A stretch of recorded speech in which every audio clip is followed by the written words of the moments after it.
अल्हम्दुलिल्लाह अल्हम्दुलिल्लाह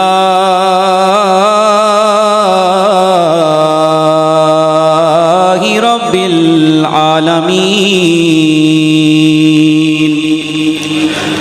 वल आकिबतु लिल मुत्तकीन वस्सलातु वस्सलामु अला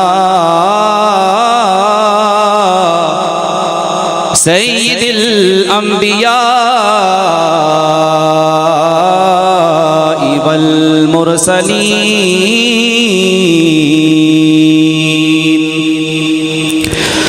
अम्मा बादु फ़अऊज़ु बिल्लाहि मिनश शैतानिर रजीम बिस्मिल्लाहिर रहमानिर रहीम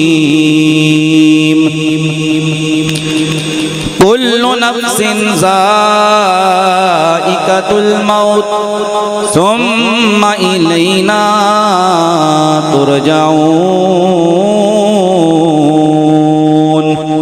आमन्तु बिल्लाहि सदक़ल्लाहुल अज़ीम इन्नल्लाहा व मलाइकतहु युसल्लूना अलन नबी या अय्युहल्लज़ीना आमनू सल्लु अलैहि व सल्लिमू तस्लीमा।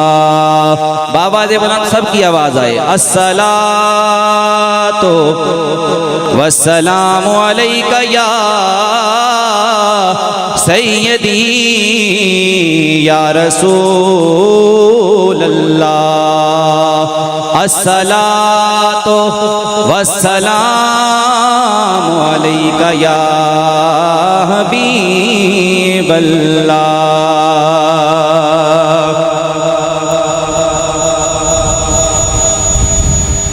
हशर तक या मुस्तफा ने बादशायां तेरियां। बुलंद आवाज से सारे एक मर्तबा रब की तस्बीह 90 नेकियां भी कमा लें, एक अपने नाम का दरख्त जन्नत में लगवा लें और बुलंद आवाज से कह दें सुबहान अल्लाह। सब इस कलाम में शामिल हो जाएं जिसका ये अकीदा है कि कयामत वाले दिन भी हुजूर की बादशाही होगी, हुजूर के इख्तियारात होंगे, अल्लाह ताला अपने महबूब को इख्तियारात अता फरमाएगा। वो बुलंद आवाज से पढ़ेगा हशर तक या मुस्तफा ने बादशायां तेरियां। हशर तक या मुस्तफा ने बादशायां तेरियां। जो कर गए आका गदायां तेरियां तर गए जो करे आका गदायां तेरियां। और प्यार कीता इंज खुदा ने नाल तेरे सोहणिया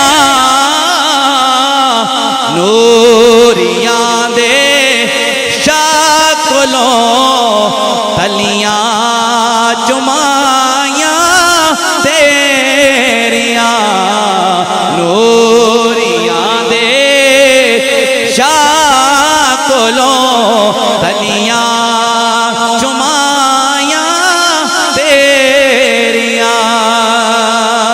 और हिसाब हाकिम भूल गए तेदाद देवने लग पे कबर विच जदे उन्हानो नाता सुनाया तेरियां। कबर विच जदे उन्हानो नाता सुनाया तेरियां।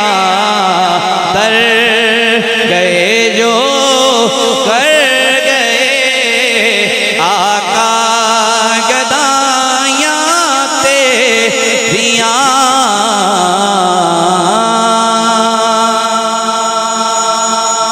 बादत हम्दो सलाम नहायत वाजिबुल एहतराम बुजुर्गों, दोस्तों, हम उम्र साथियों, मेज़बान मुकर्रम जनाब मोहतरम मोहम्मद बशीर साहेब, जनाब मलक मोहम्मद ज़ुबैर साहेब, मलक मोहम्मद कासिम साहेब, जनाब मोहम्मद इरफान साहेब, काशिफ साहेब और जितने भी इसके अलावा मेज़बान हजरात जिन्होंने ये बाबरकत महफिल पाक हज़रत मोहतरम जनाब मलक मोहम्मद मुनीर मरहूम आपके साले सवाब के लिए ये मुनक्कद की है। दुआ फरमाएं अल्लाह ताला इस महफिल को अपनी बारगाह में कबूल और मंजूर फरमाए। एक मैं आपको शुरू में एक आपको महसूस करने के लिए बात सुनाता हूँ। दो बंदे थे, शायर, एक दूसरे के पीछे भाग रहा था। तो लोगों ने पूछा भाई मामला क्या है, ये तुम इसके पीछे क्यों भाग रहे हो, मसला क्या है, तुम्हारा काम है शेर सुनाना, तुम शायर हो, इसके पीछे भाग रहे हो। तो उसने कहा दरअसल मैं भी शायर हूँ, ये भी शायर है, भाग इसलिए रहा हूँ उसके पीछे कि मैं इसको ये शेर मुझे सुनाता रहा, ये शेर मुझे सुनाता रहा, मैं खामोशी से काफ़ी देर सुनता रहा, लेकिन जब मेरी सुनाने की बारी आई ये उठ के भाग गया। तो वही मामला मेरे साथ हुआ है, हम सुनते रहे, लेकिन यह कि जब हमारी सुनाने की बारी आई तमाम मेहमान तशरीफ ले गए। चलें अल्लाह ताला सब की हाज़िरी अपनी बारगाह में कबूल फरमाए। एक मैंने वैसे आपको महसूस करने के लिए ये बात की, हर बंदे की मजबूरियाँ होती हैं यार, इस वजह से वो उठें। अल्लाह ताला अलबत्ता क्योंकि पहली मरतबा ये स्टेज इस तरह खाली हुआ है इसलिए मैं अर्ज़ कर रहा था, अल्लाह ताला सब की हाज़िरी अपनी बारगाह में कबूल और मंजूर फरमाए। इंशाअल्लाह ताला मैं कोशिश करूँगा कि माशाअल्लाह बड़ा खूबसूरत साउंड सिस्टम ये हमारे भाई ऑपरेट कर रहे हैं, अल्लाह ताला इनको भी बरकतें अता फरमाए। इंशाल्लाह मैं कोशिश करूंगा कि जितना मुझे वक्त दिया गया, बल्कि वक्त तो मुझे दिया ही नहीं है, कह रहे हैं कि आप अपनी मर्ज़ी से करें जितना मर्ज़ी करते हैं, लेकिन क्योंकि हमने नमाज ज़ोहर भी जो है वो टाइम पे पढ़नी है, उससे पहले अज़ान से पहले दुआ और लंगर वगैरह होना है, तो इसलिए मैं कोशिश करूँगा कि तकरीबन 1:15 बजे अपनी तकरीर को ख़त्म कर दूँ। आधा घंटा मेरे पास सिर्फ बाकी है ताकि जो है उसके बाद आप लोगों को भी आसानी हो, क्योंकि मेरी आदत नहीं है कि मतलब मैं तकरीर लंबी कर दूं जिसकी वजह से दुआ भी लेट हो, नमाज भी लेट हो और लोगों को थोड़ी परेशानी हो। वैसे तो माशाल्लाह सारे ज़ौक़ से सुनने वाले हजरात हैं, मोहब्बत करने वाले तमाम हजरात तशरीफ़ फरमा हैं। अल्लाह ताला सब की हाज़िरी दूर और नज़दीक से तशरीफ़ लाना अपनी बारगाह में कबूल और मंजूर फरमाए। हजरात गिरामी, साले सवाब की महफिल है। मैंने आपके सामने आयत करीमा पढ़ी, रब का कुरान कहता है कुल्लु नफ्सिन ज़ाइक़तुल मौत, हर एक नफ्स को, हर जान को मौत का जायका चखना है। जो भी इस दुनिया के अंदर आया उसने एक ना एक दिन इस दुनिया से जाना है, मरना है, उसे मौत आनी है।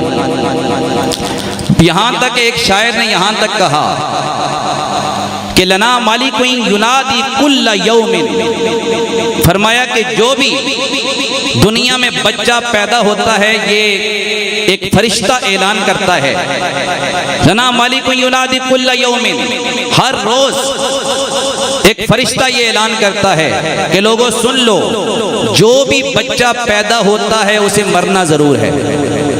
और साथ ये भी कहता है जो मकान बनता है उस मकान ने भी एक दिन गिरना जरूर है। बच्चा पैदा भी मरने के लिए होता है और मकान बनता भी गिरने के लिए है। एक ना एक दिन मकान ने भी गिरना है, जिसने पैदा हुआ जो उसने भी एक दिन मरना है। तो ये एक अटल हकीकत है जिसका इनकार नहीं किया जा सकता। तवज्जो फरमाइएगा, ये एक अटल हकीकत है जिसका इनकार नहीं फरमाया जा सकता।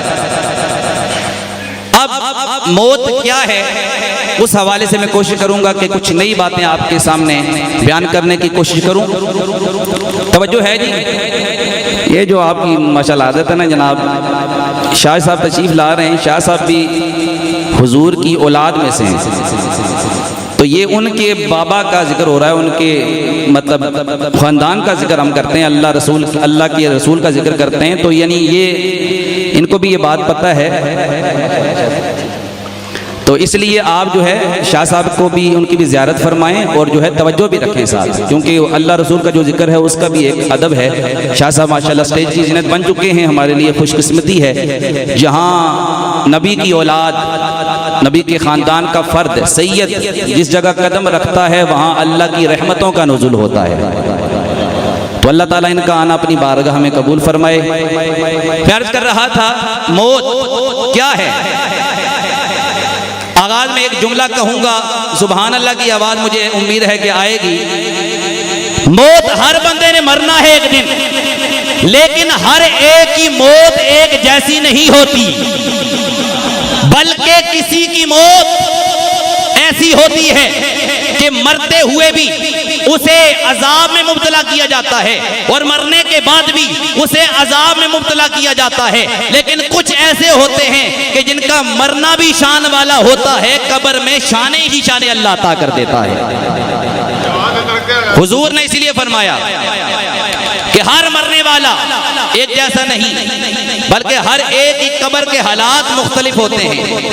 यहां तक कि मेरे नबी ने फरमाया किसी की कब्र जन्नत के बागों में से एक बाग बन जाती है और किसी की कब्र जहन्नम के गढ़ों में से एक गढ़ा बन जाती है। अब जो मोमिन बंदा होता है, नेक बंदा होता है, जब वो मरता है उसे क्या मिलता है, उसे क्या शानें मिलती हैं, किस तरह उसकी मौत आती है, अगर तवज्जो है तो मैं फिर अल्लाह का कुरान पढ़ूं। बुलंद आवाज़ से सारे कह रहे हैं सुभान अल्लाह। और कुरान की आयत खत्म हो, मुझे उम्मीद है आप हाथ उठाकर सुभान अल्लाह भी कहेंगे। अल्लाह का कुरान मोमिन की शान बयान करता है कि जब मोमिन मरता है तो क्या होता है। तो रब का कुरान ऐलान करता है, लोगों सुन लो, जब मोमिन की मौत आती है, अल्लाह के नेक बंदे की मौत आती है, तो फरमाया इन्नल्लज़ीना क़ालू रब्बुनल्लाह सुम्मा इस्तक़ामू ततनज़्ज़लु अलैहिमुल मलाइका अल्ला तख़ाफू वला तहज़नू व अबशिरू बिल जन्नतिल्लती कुंतुम तुअदून।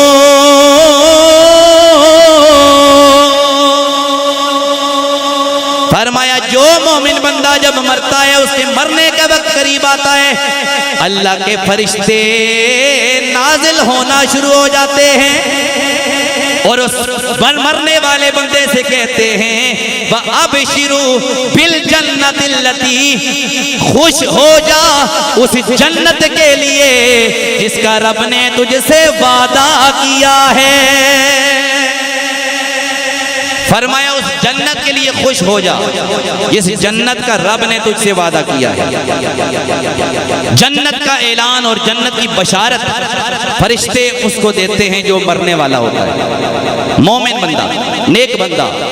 और यहां तक कि मेरे नबी ने फरमाया कि ये जो मोमिन होता है, नेक बंदा अल्लाह का, उसके मरने के वक्त फरिश्ते जन्नत से कफन लाते हैं, जन्नत की खुशबुएं लाते हैं और फरमाया कि उसको जब उसकी रूह निकालते हैं, फरिश्ता हजरत इस्राईल अलैहिस्सलाम जब उसकी रूह निकाल कर बाकी फरिश्ते जब उस रूह को साथ लेकर जाते हैं, कहा जन्नत का कफन रूह को पहनाया जाता है और खुशबू जन्नत की लगाई जाती है।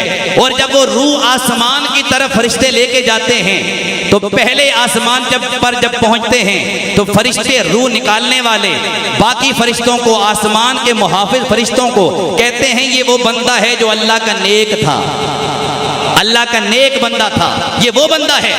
और फिर उसका तारुफ, उसके बाप का नाम, उसकी माँ का नाम, उसका नाम और उसका पूरा तारुफ फरिश्ते एक दूसरे से पेश करते हैं, एक दूसरे के सामने डिस्कस करते हैं, उसके बारे में तारुफ पेश होता है। और फिर क्या होता है, आसमान के फरिश्ते खुश आमदीद कहते हैं खुश आमदीद। तो मेरे नबी ने फरमाया जब दूसरे आसमान पे उसकी रूह को ले जाया जाता है, दूसरे आसमान के फरिश्ते भी उसको खुशामदीद कहते हैं। और फरमाया उसके बाद उस जन्नती इंसान, उस मोमिन की रूह से आने वाली खुशबू ऐसी होती है जिसकी खुशबू को सूंघ कर फरिश्ते भी खुशी महसूस करते हैं। उसके जिस्म से खुशबू ऐसी आती है, फरमाया फरिश्ते भी खुशी महसूस करते हैं। फरमाया फिर उसकी रूह को कब्र में दोबारा लौटा दिया जाता है। उसके बाद अल्लाह का हुक्म आता है, ए मेरे फरिश्तों कब्र में जाकर मेरे बंदे से सवाल करो। जब ये सवाल के जवाब दे दे उसके बाद उसके लिए जज़ा का ऐलान होगा। फरिश्ते जब कब्र में आते हैं सवाल करते हैं, अगर उन सवालों के जवाब दे दे अल्लाह का हुक्म आता है, ए मेरे फरिश्तों जन्नत के दरवाजे खोल दो, जन्नत के दरवाजे खोल दो। और फरमाया उसके लिए जन्नत की नेमतें सामने कर दो। इसी तरह वो जन्नत की हवाएं सूंघ रहा होता है, जन्नत की नेमतों को देख रहा होता है और कयामत बर्पा हो जाएगी।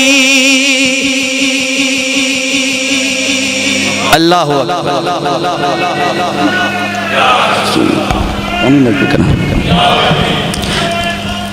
या इसी तरह जन्नत की नेमतें उसके सामने की जाती हैं। बुलंद आवाज से कहते हैं सुभान अल्लाह। जन्नत की नेमतें उसके सामने आ जाती हैं। अब आपको पता है क़यामत काफी दूर है, इतना इंतजार कौन कर सकता है। लेकिन हदीस में आता है कि जो मोमिन अल्लाह का प्यारा बंदा होता है, जब वो कब्र में होता है तो फरिश्ते जब उसके लिए जन्नत के दरवाजे खोलते हैं तो उस वक्त वो जब जन्नत की नेमतों को देखता है तो फरमाया कि उसका वक्त ऐसे गुजरता है कि गोया किसी बंदे ने एक लम्हा गुजारा हो। यानी जन्नत की नेमतें उसके सामने होती हैं, वो उन्हीं नेमतों को देखते देखते वक्त गुजारेगा यहाँ तक कि कयामत आ जाएगी। अल्लाह फरमाएगा, ए मेरे बंदे तुझे खबर हुई तूने इंतजार कितना किया? तो अर्ज करेगा, या अल्लाह मुझे लगता है कि मैंने एक लम्हा इंतजार किया। तो अल्लाह ताला फरमाएगा, नहीं तूने एक लम्हा इंतजार नहीं किया, तूने कई बरस कई 100 साल इंतजार किया है, लेकिन जन्नत की नेमतें तेरे सामने थी, तुझे वक्त गुजारने में पता ही नहीं चला है। यानी इस कदर शान अल्लाह करीम मरने वाले को अता करता है। इसलिए मेरे नबी ने फरमाया, किसी की कब्र जन्नत के बागों में से एक बाग बन जाती है और किसी की कब्र जहन्नम के गढ़ों में से एक जहन्नम का गड़ा बन जाती है। उसके अमाल के ऊपर है, उसके किरदार उसके अमाल के ऊपर ये बात है, दारोमदार है कि वो कैसे जिंदगी गुजारता है। तो हज़रात गिरामी, कब्र में जब सवाल होते हैं, सवाल क्या होते हैं? फरिश्ता आकर सवाल करता है, मुनकर नकीर आकर सवाल करते हैं, ए बंदे मर रब्बु का, तेरा रब कौन है? तो अगर वो मोमिन होता है तो कह देता है, रब्बी, मेरा रब अल्लाह है। और फिर उससे सवाल दूसरा होता है, माँ दीनू का, तेरा दीन क्या है? तो अगर वो मुसलमान हो, मोमिन हो, नेक हो, वो कह देता है, दीनी अल इस्लाम, मेरा दीन इस्लाम है। और फिर फरिश्ते तीसरा सवाल करते हैं, इस सवाल पे फैसला होता है। वो सवाल क्या होता है? हुजूर कब्र में तशरीफ लाते हैं, हुजूर कब्र में आते हैं, फरिश्ता हुजूर की तरफ इशारा करके पूछता है, माँ कुंता तकूलो फी हक की हाज़र रजुल, इस सोनी सूरत वाले के बारे में क्या कहा करता था? इस नबी के बारे में क्या कहा करता था? अच्छा एक जुमला सुनिएगा, ये आप सुनते हैं जनाब, कयामत वाले दिन नमाज का सवाल होगा। बिल्कुल ठीक बात है, सबसे पहले नमाज का सवाल होगा, आमाल का होगा। लेकिन कयामत दूर है, पहले कब्र में सवाल होंगे, कयामत में बाद में सवाल होंगे। और सबसे पहले कयामत वाले दिन नमाज का सवाल होगा, अमल का सवाल होगा, लेकिन उससे पहले कब्र में सवाल होंगे। और मेरे नबी ने फरमाया, कब्र आखिरत की मंजिलों में से पहली मंजिल है। पता ये चला कब्र में जो सवाल होंगे वो भी कयामत का हिस्सा। तो सबसे पहले कब्र में बंदे से नमाज के बारे में नहीं पूछा जाएगा, बंदे से अकीदे के बारे में पूछा जाएगा, अकीदे के बारे में पूछा जाएगा। क्या सवाल होगा? माँ कुंता तकूलु फी हक़्क़ि हाज़ा रजुल, इनके बारे में क्या कहा करता था, इस सोने नबी के बारे में क्या कहा करता था? तो जो कहते थे जनाब ये तो हम जैसे हैं, तो फिर आप खुद सोचें वो हाँ क्या जवाब देंगे। लेकिन जो नबी का गुलाम होगा, नबी का दीवाना होगा, वो ये कहेगा सबसे औला हो आला हमारा नबी, सबसे औला हो आला हमारा नबी, अपने मौला का प्यारा हमारा नबी। वो कहेगा सबसे औला वाला हमारा नबी, सबसे बाला वाला हमारा नबी। तो फरिश्ते कहेंगे तूने सच जवाब दिया, तूने सच कहा, तूने नबी का इकरार कर लिया, जा तू जन्नती हो गया और हमें हुक्म हो गया है तेरे लिए जन्नत के दरवाजे खोल दें। लेकिन जो काफिर होगा या मुनाफिक होगा वो कहेगा है हाथ लादरी, मुझे नहीं पता ये कौन है। फरिश्ते कहेंगे हमें हुक्म हो गया है कि तेरे लिए जहन्नम के दरवाजे खोल दे। मोमिन के लिए हुक्म होगा जन्नत के दरवाजे खोल दो, और काफिर मुशरिक के लिए हुक्म होगा इसके लिए जहन्नम के दरवाजे खोलो। मोमिन के लिए जन्नत के दरवाजे खोले जाएंगे। तो हजरात गिरामी, मौत मरना यह अटल हकीकत है। आखिरी वक्त जब कब्र में जाने से पहले बंदे के लिए एक एहतमाम किया जाता है, उसका गुस्ल, उसकी कफन दफन के मामलात, जनाजा, ये सारे जो मामलात होते हैं ये क्यों होते हैं, तवज्जो कीजिएगा। मैं आपको बड़ी प्यारी बात आपके सामने पेश करने लगा हूं। आप काफिर देखें, काफिर मुशरिक वो जब मरते हैं उनके लिए लकड़ियां लगाई जाती हैं, लकड़ियों में आग लगाकर उसके ऊपर उनको रखा जाता है और जलाया जाता है और कहते हैं जनाब कि इसके पाप धुल गए, इसके गुनाह धुल गए। उनका यह अकीदा है कि भाई आग में बंदे को जलाया जाए, इसके गुनाह खत्म हो जाते हैं। काफिरों का यह अकीदा है कि उसको आखिरत में अजाब नहीं होता, लेकिन अल्लाह ताला गोया फरमा रहा होता है ये तो उसको अजाब ही मिल रहा है, तुम्हें इसकी खबर नहीं है। काफिर को दुनिया में भी अजाब, आखिरत में भी अजाब। तो काफिर जब मरता है लोग उसको आग में जलाते हैं, लेकिन जब मुसलमान मरता है उसको गुस्ल दिया जाता है, उसके लिए तरह तरह का एहतमाम होता है, बड़ी इज्जत के साथ उसका जनाजा पढ़ा जाता है। लोग कंधा देकर, बारी बारी कंधा देकर उसको जनाजे तक लाते हैं, जनाजा पढ़ा जाता है और बड़ी इज्जत के साथ उसको कब्र में रखा जाता है। या अल्लाह, इतना एहतमाम क्यों, इतना एहतमाम क्यों? इसे भी सिंपल आम बंदे की तरह दफन कर दिया जाता। फरमाया नहीं, वजह दरअसल ये है, पहली वजह ये है, पहली वजह ये है ये मेरे महबूब का कलमा पढ़ने वाला है, ये मेरे महबूब का कलमा पढ़ने वाला है। और दूसरी बात आप सुनेंगे, मचल जाएंगे और हाथ उठाकर सुभान अल्लाह कहेंगे। कहा पहली वजह कलमा मुस्तफा का पढ़ता है, दूसरी वजह इतने एहतमाम की, इतनी इज्जत की, ये है उसे इतनी इज्जत के साथ कब्र में दफन इसलिए किया जाता है कि वो कब्र में मोहम्मद की ज़ियारत करने के लिए जा रहा है।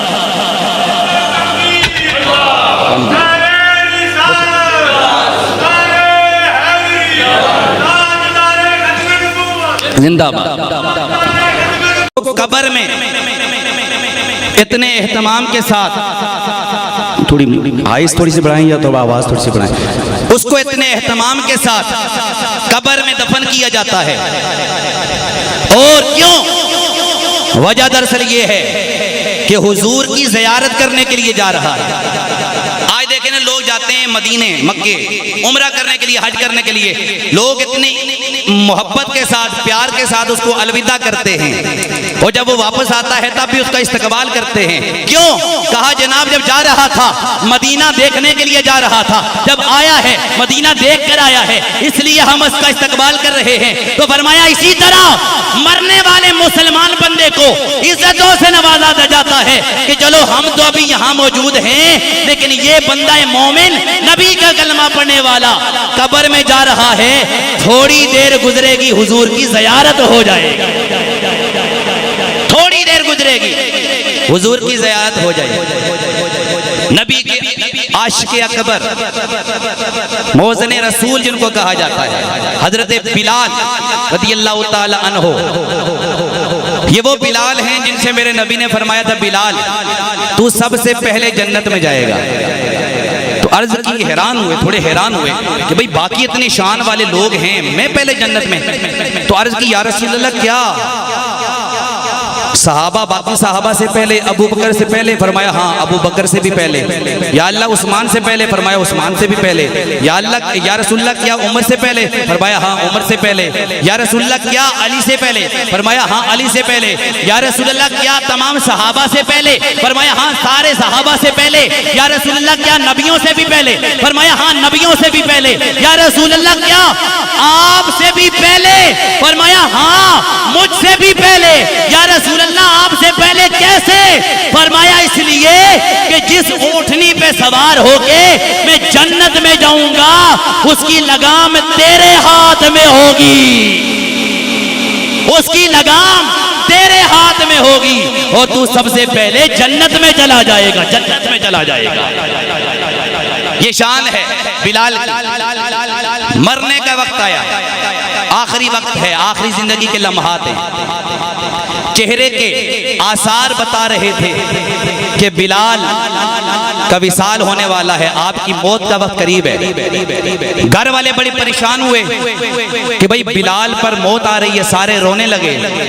आपकी बीवी वो भी रोती हुई कहती हैं हाय मुसीबत, ये अल्फाज कहे हाय मुसीबत।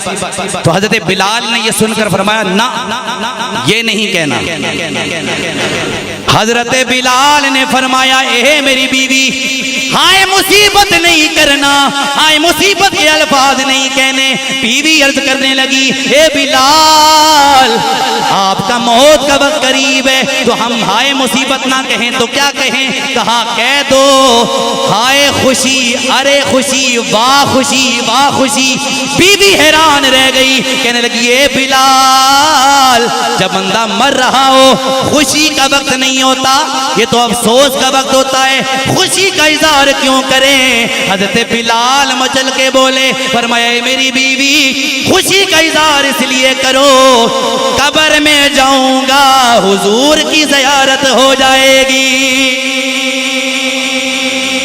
कब्र में जाऊंगा हुजूर की ज़ियारत हो जाएगी, इसलिए खुशी का मौका है। ये वो बिलाल थे। हुजूर का जब विसाल हुआ पूरी जिंदगी हुजूर के विसाल के बाद हुजूर की याद में रोते रहे, तड़प में रोते रहे और कहा मैं अजान नहीं दूंगा। अब हुजूर नहीं रहे, पहले हुजूर सामने होते थे तो अजान देता था, तवज्जो है जी, हुजूर सामने होते थे तो अजान देता था, अब तो हुजूर सामने है ही नहीं, तो अब जो है अजान कैसे दूं? तो बिलाल अजान नहीं दे रहे थे हुजूर के विसाल के बाद। वो एक लंबा तवील वाक़िया है, अलबत्ता मरते वक्त अर्ज की, फरमाया मेरी बीवी खुशी का मौका इसलिए है कि पूरी जिंदगी जिसकी याद में तड़पता रहा, जिसकी याद में रोता रहा, जिसकी ज़ियारत के लिए, दीद के लिए तड़पता रहा, उसकी कब्र में ज़ियारत होने वाली है, उसकी कब्र में ज़ियारत होने वाली है। बोलो उसकी कब्र में हुजूर की ज़ियारत होगी। और ज़ियारत में क्या होगा? ज़ियारत दुरूद शरीफ पढ़ लेंगे, अल्लाहुम्मा सल्ली अला सय्यिदिना मौलाना मुहम्मदिन व बारिक वसल्लम।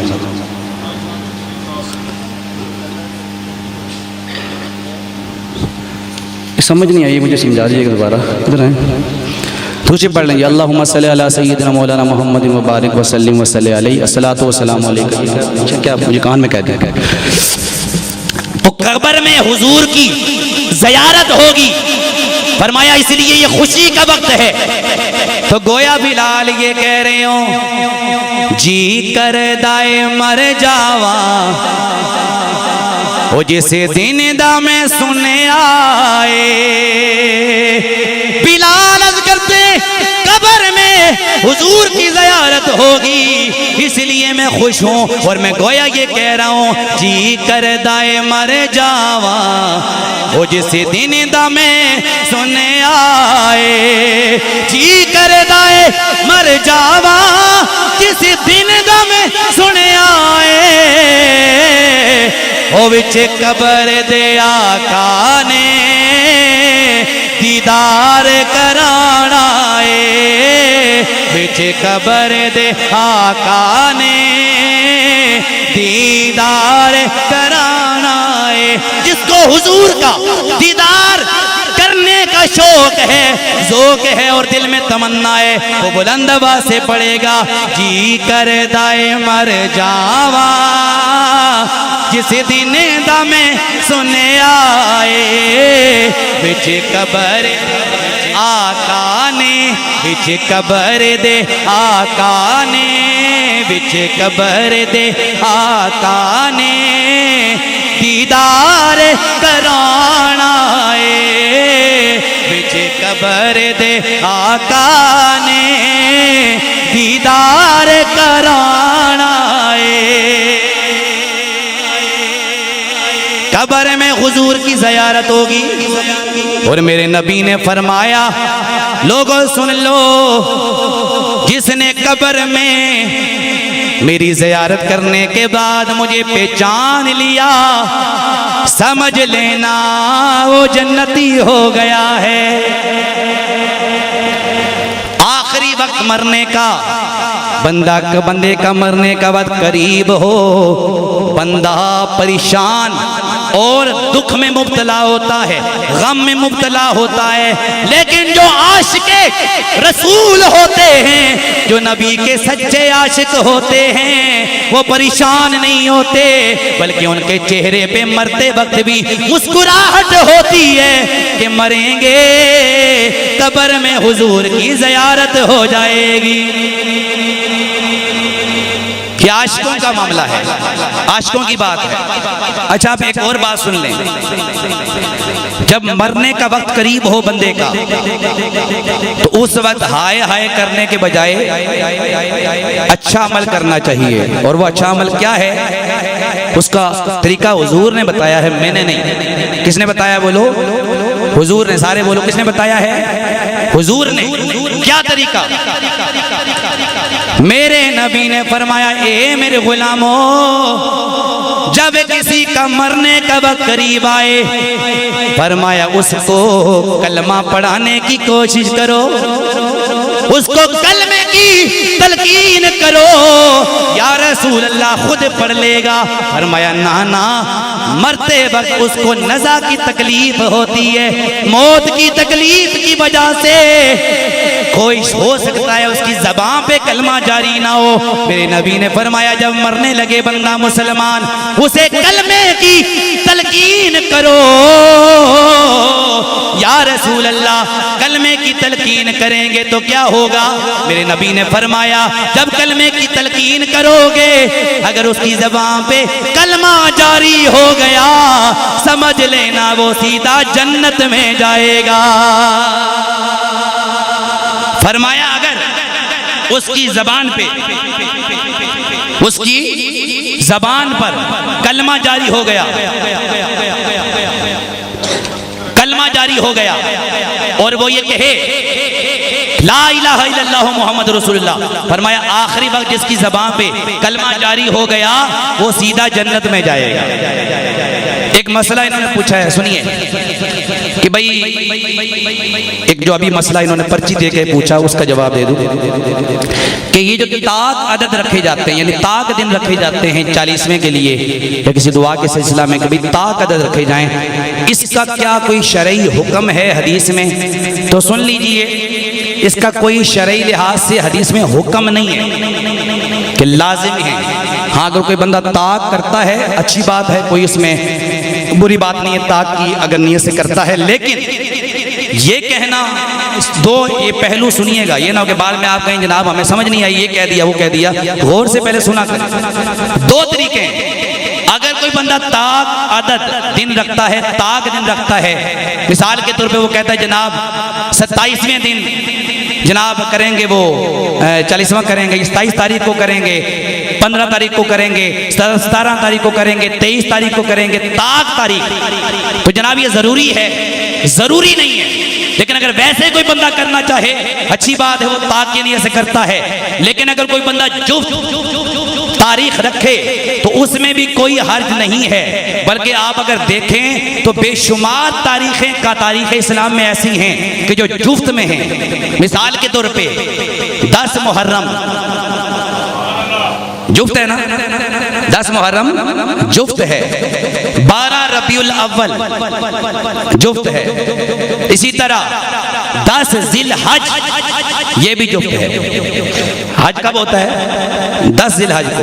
तो यानी जुफ्त रखने में कोई मुमानियत नहीं है, बल्कि बहुत से बाबरकत दिन ऐसे हैं ज्यादातर कि जो जुफ्त तारीख को रखे गए हैं इस्लाम में, तो इसलिए उसमें कोई भी हर्ज नहीं है। अगर कोई बंदा जुफ्त तारीख को रखता है तब भी कोई हर्ज नहीं है, अगर ताक में रखता है तब भी कोई जो है वो हर्ज नहीं है। और एक चीज़ को लाजिम समझ लेना, ये इस्लाम ने इसकी इजाज़त माजरत के साथ नहीं दी, लिहाजा किसी चीज़ पे सख्ती नहीं करनी चाहिए कि जनाब यही करना है। जो चीज़ पे सख्ती इस्लाम ने की है उन चीज़ों में सख्ती करें। जैसे मैंने आपके सामने अर्ज किया, मरते वक्त इस्लाम ने मना किया कि रोना पीटना नहीं है। तो जनाब हम सब एक ही बात है ना, मैं अपनी भी बात कर रहा हूँ, हम सारे माशरे का एक फर्द हैं। हम सब ऐसे हैं कि जिन चीज़ों का इस्लाम ने हुक्म दिया उस पर कोई हम नहीं अमल करते, तो जिनसे मना किया उस पर सारे करते हैं। इस्लाम ने कहा मरते वक्त रोना पीटना नहीं है बल्कि सब्र करना है। लेकिन जनाब रोना पीटना बड़े एहतमाम के साथ किया जाता है। वो जनाब जिधर रोना पीटना ना हो लोग कहते हैं वो देखो इनको दुखी कोई नहीं, यानी ये हालत है। कहा जाता है जनाब दुखी कोई नहीं है। मैंने आपको अभी सुनाई ना हज़रत बिलाल की बात, आपने फरमाया हाय मुसीबत का लफ्ज़ भी नहीं कहना। तो यानी हम ये अर्ज कर रहे हैं कि रोना पीटना, चलो आंसू बहाना ये अलग चीज़ है, ये तो आंसू तो निकलते हैं, लेकिन एक हाय हाय कर कर आवाज़ें बुलंद करना, इस चीज़ से इस्लाम ने मना किया है। लिहाजा दुख का इजहार हर बंदे को होता है आंसू से, लेकिन जो मैंने आपको सामने पहले भी ये बात अर्ज की थी कि यानी जब बंदे की मौत का वक्त हो, सूरह यासीन पढ़ी जाए, कुरान की तिलावत की जाए, जब वो फोत हो जाए उसके बाद भी कुरान पढ़ा जाए, उसके इसाले सवाब के लिए अल्लाह रसूल को याद किया जाए। अब रोने पीटने से उसको फ़ायदा कोई नहीं होगा, बल्कि रवायत के अंदर यह आता है कि जो किसी का अगर मातम करेगा यानी रोए पीटेगा और इस तरह के अल्फाज कहेगा, उसकी वजह से मरने वाले की रूह को तकलीफ होगी। ये हदीस तो हमें मिलती है, लेकिन ये हदीस कहीं नहीं मिलती कि जनाब रोना पीटना ज़रूरी है, मना किया गया है। इसलिए हमें वो चीज़ें करनी है जिसके मुझे भी और आपको भी, हम सबको वो काम करने हैं जिसका इस्लाम ने हुक्म दिया है, और वो काम छोड़ने हैं जिनसे इस्लाम ने मना फरमाया है। लिहाजा मैंने जो अर्ज किया, मरते वक्त बंदे को तकलीफ होती है मौत की, उसको कलमा पढ़ाने की कोशिश की जाए ताकि उसकी ज़बान पे कलमा जारी हो जाए। अगर उसकी ज़बान पे कलमा जारी हो गया तो मेरे नबी ने फरमाया वो सीधा जन्नत में जाएगा। किसी ने पूछा जन्नत की कोई कीमत है, किसी ने पूछा जन्नत की कोई कीमत है, तो मुस्तफा ने कहा ला इलाहा इल्लल्लाह ला।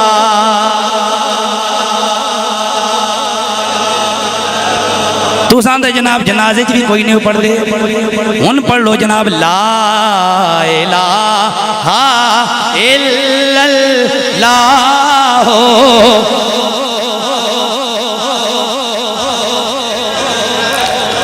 सवाल पैदा हो सकता है जनाब हर जगह कलमा क्यों पढ़ाया जाता है?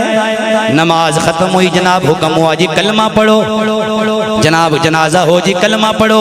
इसी तरह जनाब हर मामले में हर महफिल में कलमा क्यों पढ़ाया जाता है? जनाब किसी का निकाह हो जनाब दूल्हे से कलमे सुनो, 6 कलमे पूरे सुनो। जनाब इसको आते हैं या नहीं आते? वो ये तो एक मजाक में बात है 6 कलमे पूरे सुनना। मकसद कलमों का क्या है? निकाह के वक्त कलमा पढ़ाने का मकसद ये है कि उसके ईमान की तजदीद हो जाए, ईमान ताज़ा करने के लिए कलमे पढ़ाए जाते हैं। अब तर्जें आपने सुन ली है ना, अब ये काम की बातें सुने, वो मौजू मैंने रखा ही नहीं है तर्जों वाला। आज मैंने मौजू ही थोड़ा और तरह का इस्लाही मौजू रखा है। तर्जें आप सुनते रहते हैं, जुमे के टाइम भी सुनते रहते हैं, इंशाल्लाह आपको सुनाएंगे। थोड़ी काम की बातें मैंने सोचा कि आज आपको सुनाऊं। कलमा क्यों पढ़ाया जाता है निकाह के वक्त? इसलिए कि अगर दुनिया में जिंदगी में रहते हुए उसकी जिंदगी में कोई उससे कुफर सादर हुआ हो अनजाने में या जानबूझ के या अनजाने में, तो जब वो कलमा पढ़ेगा उसका ईमान तजदीद हो जाएगी, ईमान की दोबारा ईमान ताज़ा हो जाएगा। आप मिसाल के तौर पे आपने ये लफ्ज़ सुना है ना, मैं समझाने के लिए अर्ज कर रहा हूँ। जनाब ताज़ा वुज़ू करते हैं, वुज़ू होता है ये ताज़ा वुज़ू कर लूँ, क्यों? शायद कोई जनाब याद नहीं है अब शायद वुज़ू है या नहीं, लिहाजा ताज़ा वुज़ू करते हैं। इसी तरह कलमा पढ़ाने का मकसद निकाह के वक्त ये होता है तो मुसलमान शायद कोई गलती से जुमला गलत निकला हो जबान पे, ईमान चला गया हो, अभी कलमा दोबारा पढ़ेगा क्योंकि जिंदगी नई जिंदगी का आगाज कर रहा है, अभी कलमा पढ़ेगा ईमान ताजा हो जाएगा, इसलिए कलमा पढ़ाया जाता है। समझ रहे हैं आप? इसी तरह जब मरते वक्त कलमा पढ़ाना जरूरी क्यों है? ये तो निकाह की बात की, अब मरते वक्त जिंदगी में इसी तरह कोई उससे जुमला सादर हुआ हो, हम आजकल मिसाल के तौर पे गलत जुमले हम खुद बोलते हैं, कोई हम पर कोई आजमाइश आती है, किसी का कोई फोत हो गया, कोई जनाब मुसीबत आ गई, कोई बीमारी आ गई, या अल्लाह तूने इतना बड़ा जुल्म कर दिया, नाउज़ बिल्लाह माज़अल्लाह, हम कहते हैं या अल्लाह तूने हम पे ये जुल्म करना था, ये जुमले बोले जाते हैं। ये जुमला कहने की वजह से बंदा दायरा इस्लाम से खारिज हो जाता है, अगर उसका निकाह था तो निकाह भी टूट जाएगा। शरई मसला आपको सुना रहा हूँ, अगर उसकी जबान पे कुफरिया जुमला जान अनजाने में भी आ गया, बाद में उसको पता चला कि ये जुमला गलत था, वो दायरा इस्लाम से खारिज हो जाएगा। और फिर जनाब अच्छा, ये अगर चीज़ें मिसाल के तौर पे किसी के ज़ुबान से ऐसा निकल जाए तो उसका हमें समझाना चाहिए उसको। एक बहुत बड़े आलिम हैं, वो एक मरतबा ये बात सुना रहे थे कि जनाब, वो इशारे से इनको कहने आ जाएंगे, करीब आ जाएंगे, जो है वो एक आलिम बहुत बड़े कह रहे थे, उनके मैंने एक दफ़ा खिताब सुना, वो कह रहे थे कि मैंने एक मरतबा तकरीर में कह दिया, मारो फर्ज सुन्नत फर्ज नु मारो गोली, मारो गोली फर्ज सुन्नत नु। तो कहते हैं ये जुमला मैंने तकरीर में कह दिया, बाद में जनाब मुझे एक मुफ्ती साहब की कॉल आई, वो मुफ्ती साहब उस स्टेज पे बैठे हुए थे, उन्होंने कहा जनाब अल्लामा साहब आपने ये जुमला कहा है, आपको पता है ये जुमला कहने से बंदे को क्या होता है? कहा क्या होता है? फरमाया बंदा दायरा इस्लाम से खारिज हो जाता है। आपने फर्ज और सुन्नत के बारे में कहा कि सुन्नत और फर्ज को मारो गोली, तो कहा आप फिर खुद बताएं कि आपका मामला क्या होगा। तो वो फरमाते इतने बड़े आलिम हैं, उनका मैं नाम इसलिए नहीं ले रहा कि वैसे किसी का इस तरह नाम नहीं लेना चाहिए, तो यानी वो आलिम बहुत बड़े आलिम, बड़ा नाम है उनका, वो फरमाते हैं कि मैंने उसी वक्त अपनी बीवी को साथ बिठाया, 2 गवाह बिठाए, निकाह दोबारा किया, दोबारा निकाह किया, कलमा पढ़ के दोबारा निकाह किया, और उसके बाद मुफ्ती साहब को कॉल की, जनाब आपने मेरी इस्लाह की, जज़ाकल्लाह, अल्लाह आपको जज़ा अता फरमाए, आपने मेरा ईमान छिन जाने से बचा लिया है। यानी अर्ज करने का मकसद ये है कि ईमान बाज़ औक़ात हमारा खतरे में होता है, और ईमान से खारिज, हमारे दिल से खारिज हो जाता है, इस्लाम से हम खारिज हो जाते हैं और हमें पता ही नहीं होता। और अगर कोई बंदा समझा दे तो उसी वक्त हमें फ़ौरन इस्लाह अपनी करनी चाहिए, अगर ताकि जाहिर सी बात है आप इस्लाह करेंगे किसी की, मैं करूँगा तो उसका ईमान बच जाएगा। इस नीयत ये होनी चाहिए, तनकीद की नीयत नहीं होनी चाहिए। अगर आप किसी की इस्लाह करते हैं, किसी पे तनकीद ना करें, अगर इस्लाह की नीयत से करते हैं वो भी अच्छा तरीका होना चाहिए, प्यार से मोहब्बत के साथ इस्लाह करें ताकि किसी बंदे की दिल आजारी भी ना हो। एक बंदे को आप जनाब सारों के सामने कहें जनाब वो नमाज नहीं पढ़ता तू, समझ रहे, ये गलत है। किसी को जनाब नमाज का अगर कहना भी है प्यार से कहें, तरीके से कहें, लोगों के सामने जलील करने की कोशिश भी ना करें। अल्लाह ताला हम सबको इस बात पे भी अमल की तौफीक अता फरमाए। आखिरी बात अब समाप्त फरमाए आप, क्योंकि जो मेरा वादा था उसके मुताबिक सिर्फ 2 मिनट मेरे रह गए, वादा मैंने पूरा करना है।